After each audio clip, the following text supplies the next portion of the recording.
Let's start with YSL Rico because this is the longest case in Fulton County history. We had a judge who proved that he, had engaged in some activities, aka one that really is prominent is the ex parte, which was God knows why, as a judge, you wouldn't have at least notify the defense. I mean, as a layman, as somebody, on the outside in, it seems pretty obvious that you would at least want to let the defense know you've got a key star witness in a murder trial, right, and you have the prosecution there, you have the court reporter there, you have you there, and the defense isn't there. How is that even possible? And then he refuses to be recused, eventually gets removed.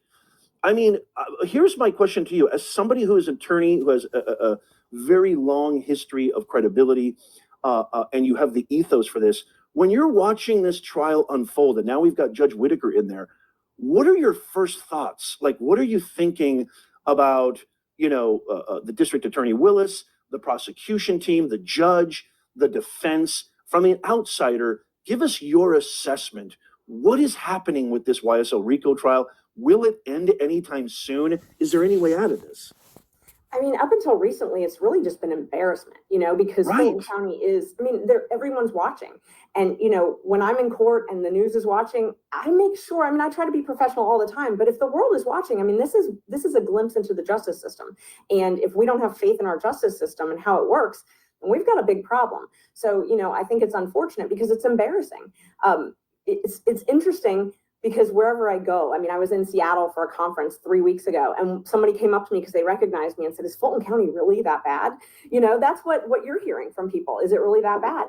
And it's always had a lot of issues. It's always been one of those places. And it's not just for defendants, it's victims, it's witnesses, all of that type of stuff. It's just really inefficient how they're doing this. And, by way of example, I tried in 2022, I tried a case that was the largest case file in Georgia history.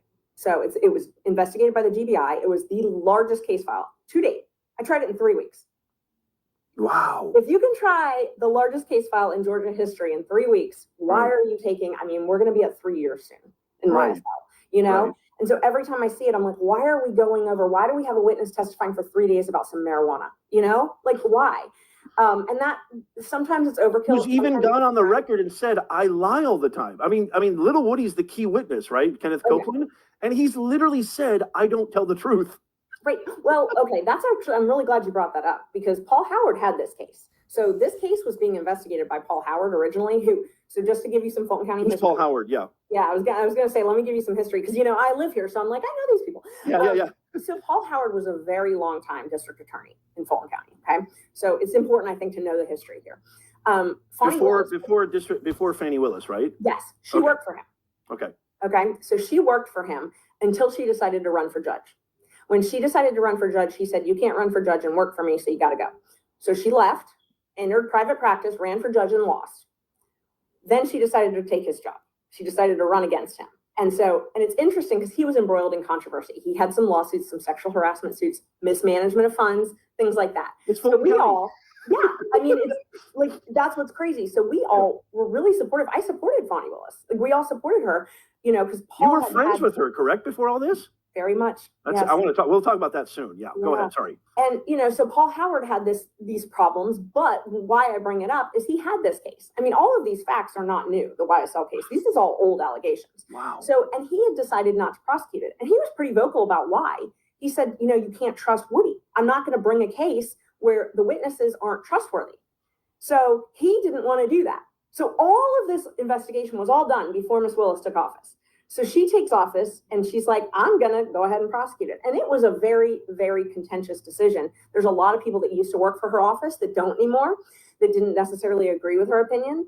And this is, Georgia's big, Atlanta's big, but our legal circle is not. So, everybody talks. So, I'm friends with a lot of people that have worked on this case that no longer are at her office. And, I've got this firsthand knowledge from these folks that, Paul Howard didn't think that there was enough to prosecute this case. And he didn't want what's going on right now when you've got someone who's a proven liar up on the stand. You can't believe anything they say.